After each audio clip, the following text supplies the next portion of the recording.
তথাগত সম্যক সম্বুদ্ধের চরণে বন্দনা জানিয়ে আজ ত্রিপিটক হতে পাঠ 25তম পর্ব পাঠ করতে যাচ্ছি। আজ আলোচনা করব কালদেবল নামক ঋষি কী কারণে মৃদু একবার হেসেছিলেন, একবার কেঁদেছিলেন বোধিসত্ত্বকে দেখার পর, এই বিষয়ে একটু আলোকপাত করব।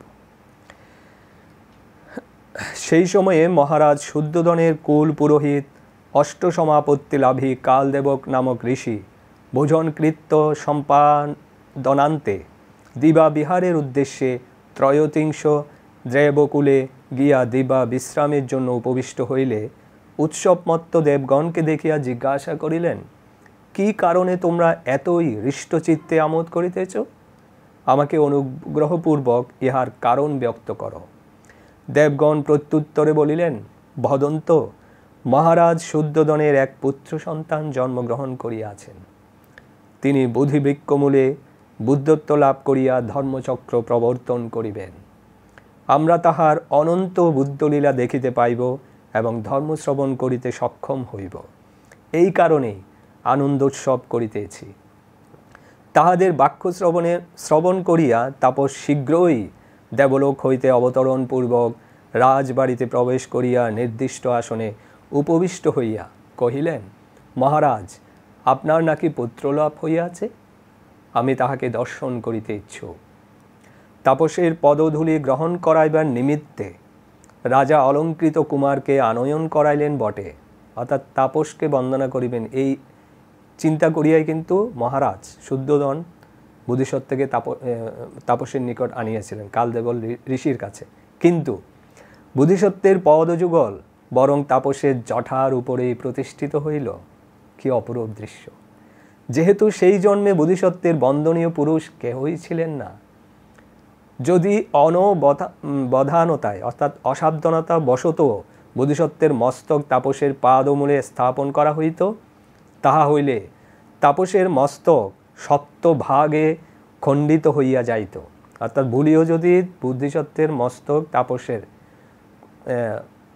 পদে মানে তাপসের পায়ে যদি ঠেকানো হইত, তখন তাপসেরই মস্তক সপ্তভাগে খণ্ডিত হইয়া যাইত। তদ্হেতু তাপস নিজের সর্বনাশ করা আমার অনুচিত। তাপস সেটা বুঝতে পেরেছিলেন।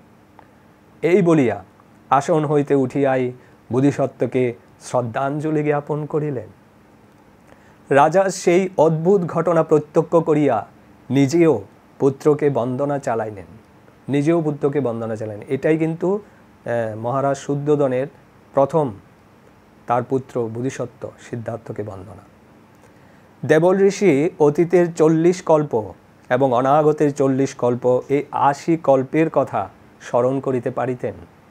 তিনি বোধিসত্ত্বের লক্ষণ সম্পদ দেখিয়া এই শিশু বুদ্ধ হইতে পারিবেন কিনা চিন্তা করিয়া অনুধ্যান করিতে করিতে নিঃসংশয়ে তিনি বুদ্ধ হইবেন জানিতে পারিয়া আশ্চর্য পুরুষ এই শিশু ভাবিয়া তিনি পরমানন্দে মৃদু হাসিলেন। তৎপর ইনি বুদ্ধ হইলে আমি তাহার দর্শন লাভে সক্ষম হইব কিনা অনুধাবন করিয়া দেখিতে পাইলেন, না, সক্ষম হইবেন না। তৎপূর্বে দেহত্যাগ করিয়া বুদ্ধ দর্শন ও ধর্মশ্রবণের উপায় বর্জিত অরূপ ব্রহ্মলোকে তিনি উৎপন্ন হইবেন।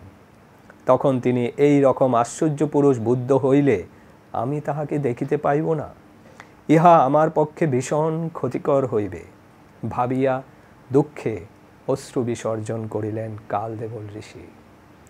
তথায় উপস্থিত ব্যক্তিবর্গ তাহা লক্ষ্য করিয়া ঋষিকে প্রশ্ন করিলেন, গুরুদেব, আপনি এইমাত্র মৃদু হাসিয়া আবার অশ্রু বর্ষণ করিতেছেন, ইহার কারণ কি? আপনি আমাদের রাজপুত্রের কোনরূপ অমঙ্গল দেখিলেন কি? না, এই শিশুর কোনো অমঙ্গল দেখিতেছি না। নিঃসংশয়ে এই শিশু বুদ্ধ হইবেন, কালদেবল ঋষি বলিলেন। তবে কাঁদিলেন কেন? প্রত্যুত্তরে তাপস কহিলেন, এইরূপ পুরুষকে বৃদ্ধ অবস্থায় আমি দেখিতে পাইব না, তাহা আমার পক্ষে মহাক্ষতিকর। সেই অনুতাপেই আমি অশ্রুবর্ষণ করিতেছি। অতঃপর তিনি স্বীয় আত্মীয়বর্গের মধ্যে কেহ ইহাকে বুদ্ধ অবস্থায় দেখিতে পাইবে কিনা অবলোকন করিয়া ভাগিনেয় নালককে দেখিতে পাইলেন, অর্থাৎ তার ভাগ্নে নালককে তিনি দেখিতে পাইলেন। তখনই তিনি তথা হইতে ভগ্নিগৃহে পদার্পণ করত সহোদরাকে জিজ্ঞাসা করিলেন, বোন, তোমার পুত্র নালক কোথায়? দাদা, সে গৃহেই আছে, তাকে ডাকো।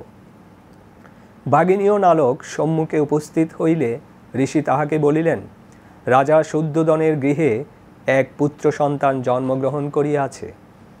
তিনি বুদ্ধাঙ্কুর ৩৫ বর্ষ বয়ক্রমকালে বুদ্ধ হইবেন। তুমি তাহার দর্শন লাভ করিতে পারিবে। অতএব অদ্যই সংসার ত্যাগ করিয়া তাহার উদ্দেশ্যে প্রব্রজ্জা অবলম্বন কর। ৮৭ কোটি ধন সম্পদশালী পরিবারে জন্মগ্রহণ করিলেও নালক কুমার ঋষিবাক্য শ্রবণ করিয়া ভাবিল, মামা আমাকে কোনোদিন অসার বিষয়ে নিয়োজিত করিবেন না। এই ভাবিয়া নালক তখনই দোকান হইতে কাঁসায় বসন ও মৃৎপাত্র সংগ্রহ করিয়া কেশছেদনপূর্বক কাশীয় বস্ত্র পরিধান করিয়া, জগতে যিনি শ্রেষ্ঠ পুরুষ তাহার উদ্দেশ্যেই আমার এই প্রব্রজ্জা, এই বলিয়া অঞ্জলিবদ্ধ হইয়া বোধিসত্ত্বের উদ্দেশ্যে পঞ্চাঙ্গ প্রণিপাত করিলেন।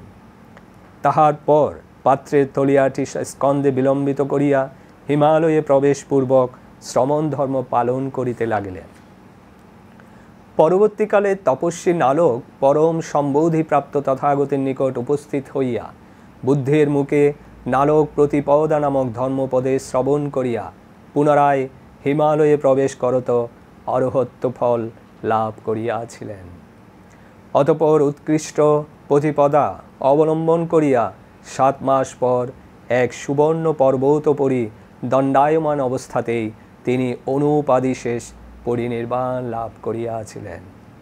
এদিকে রাজা শুদ্ধোদন নামকরণের অভিপ্রায়ে বোধিসত্ত্বকে জন্মগ্রহণের ৫ম দিবসে শির ধৌত করাইয়া রাজভবনে চতুর্বিধ সুগন্ধি প্রলেপ দিয়া লাজপত্র পুষ্প বিকীর্ণ করিয়া অবিচ্ছেদ্য নিরোধক পায়েস প্রস্তুত করাইয়া ১০৮ জন ত্রিবেদজ্ঞ ব্রাহ্মণকে নিমন্ত্রণ করিলেন।